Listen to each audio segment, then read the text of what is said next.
we've demonstrated with this political project, the European Union, that we've been able to promote economic development, growth, social cohesion within the EU, but we feel that this is a turning point, and it's extremely important for the future to keep the same level of ambition we had in the past, the same passion for this European project, and that's why I think that what we are doing in the European Council with the Letta report, with the Draghi report, will be a fundamental piece in the puzzle for the future, and I hope that in a few weeks it will be my last European Council. It will be an informal European Council that will take place in Hungary. I hope that it will be the occasion to make at the level of the European Council a very serious step in the direction of more ambition in the field of growth, innovation, competitiveness, deepening of the single market, and especially I would like to insist on two important ideas in my opinion. The first one is coming from the Letta report, this idea to put in place a fifth freedom, innovation, research, development, education, point one. And the second important idea, in my opinion, this is the saving and investment union. We need to make a huge step in favor of the capital markets union. It should be even broader than only the capital markets union. And those two ideas, I hope, will be supported and agreed by the leaders in a few weeks. This is my first point, my first lesson. This is a turning point. We are the third generation after the start of this particular project. The first generation, just following World War II, visionary leaders, the founding fathers, decided to launch this project based on reconciliation, based on a common vision for the future, the promises of peace, prosperity. Then Jacques Delors, François Mitterrand, Helmut Kohl. We are the third generation, and we feel that we need to give a strong and powerful signal that we want this project to be powerful, we want more sovereignty, we want more influence in the world, and that's why my first message is please don't be the museum of the world. Second point, this is the idea that you have to keep and to do everything to keep the support of our citizens. Don't lose the support of our people. This is fundamental.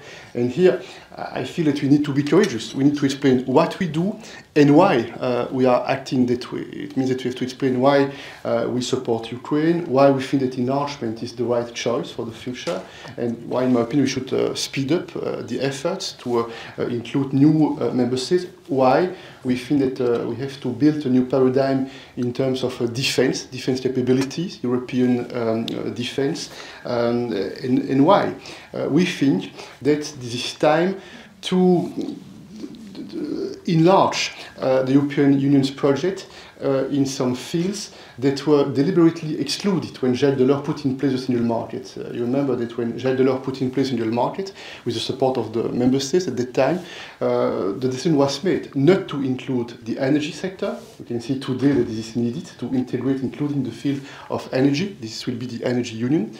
They decided not to include the digital. At that time, we didn't speak about digital, but they decided not to include the telecom. We can see that now we need to integrate much more in the field of digital, artificial intelligence, data, which is more and more the fuel for the growth and for innovation in the future, and the financial markets. This is what I said just before. It was not part of this single market, and now we understand that this is needed to integrate much more the single market in the financial markets in the future. And then my third lesson would be the following. Let's engage with the rest of the world. We believe in a multipolar world, and for a multipolar world, we believe in a strong multilateral order, an international rules-based order, with international law, with the UN Charter at its core. And here, I think that we need to be smarter. It means that we need to find the right balance between promoting our values and defending our interests. And this is something, a delicate balance we need to find. But it means that we have to engage much more with the rest of the world. And one experience I have is the following. I have the impression that in many parts of the world, they know us much better than we know them. And this is a weakness.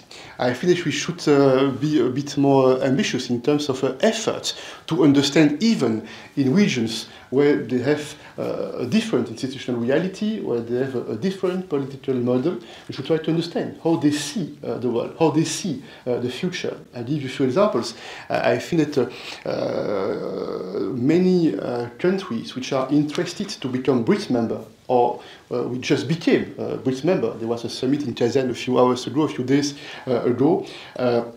I think that many of them, they are making a choice not necessarily because they would like to be instrumentalized by China and Russia in an anti-Western club, but because they think that at the international level there is a lot to do for more fairness, including in terms of financing of development, financing of climate change, and is a debate related to the reform of the IMF and the reform of the World Bank. And here I think that it's a good example where the EU can play and should play a role to mediate, to be a central power at the world level, and to try to build bridges across regions in the world. And that's why, if I'm saying that we have to engage much more and with much more ambition with the rest of the world, it means, in my opinion, that we need also to cooperate in a strategy region to region.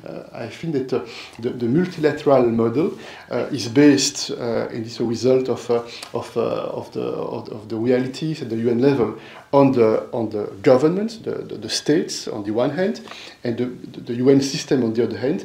And I think that in the future there will be a more prominent role, a more natural role for the region, for the regional organizations. The EU is the most integrated, for sure, but if we are looking at the rest of the world, Latin America, ASEAN, African Union, Gulf countries, these are examples, and there are other examples of regional organizations that can play, and they will play, I think, in the future, a more prominent role to tackle climate change, to tackle some economic coordination or some economic cooperation, and the EU should be at the forefront of this approach and this path to reinforce the multilateral system, including through the regional organizations. And it comes in addition to the efforts that are needed at the national level, in my opinion. Voilà.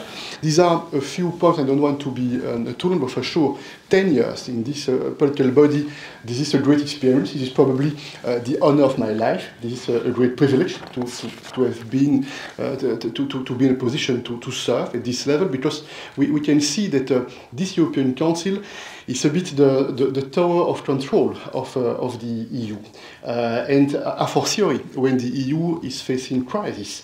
And if I have a look at this political body, I've also seen the differences between 10 years ago and today. This is not anymore the same political body, not because there would have been a reform of the treaty, but because of the political dynamic within the EU is so that de facto this political body has played and is playing a fundamental role to provide the main political guidance and the main political orientations. And I can share many examples with you. And my last point is the following. I'm absolutely convinced it's just the obsession of doing all my term as chair of this European Council. This is to make sure that we fulfill the task, which is making the EU united. The European Council is a guardian of the European unity. And for that, trust is fundamental. There is no unity without trust, and there is no influence without unity. And it requires a lot of work, including a lot of work behind the scene. I've spent a lot of time to talk directly with leaders, to listen actively to them, to try to understand what is the real problem, what is the real concern, how we can address. It requires a lot of political innovation also to be in a position to make a proposal of compromises that could be accepted by the leaders. And I'm very proud that the last 5 years I managed with more than 40 European Council meetings, much more than in the past, in fact, because there are more meetings in the past, which is also the translation of the evolution of this political body. But I managed systematically to have an agreement on conclusions that had been prepared in advance by myself and by my team. And systematically we made agreement. We never failed. We systematically succeeded to make agreements on all the topics that were on the agenda.